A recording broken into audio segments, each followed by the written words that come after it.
परंपरेने सावित्री, भार्या म्हणून कवयित्री।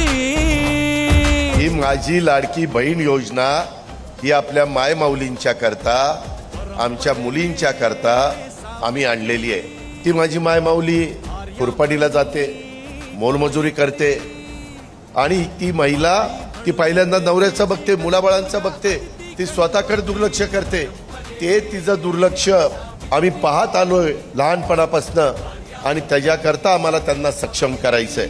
मायमाऊलींनो, मी तुम्हाला सांगेन, हे कुठल्या जातीपातीचा नात्यागोत्याचा विचार करून दिलेली योजना नाही, ही सगळ्या समाजाच्या करता आहे, गरिबांकरता आहे। माझ्या माहितीप्रमाणे 19 ऑगस्टला रक्षाबंधन आहे। आता एका भगिनीने मला राखी बांधली। आमचा प्रयत्न आहे रक्षाबंधनाच्या निमित्तानंच आमच्या मायमाऊलींना त्यांच्या अकाउंटला 3000 रुपये जुलै ऑगस्टचे द्यायचे।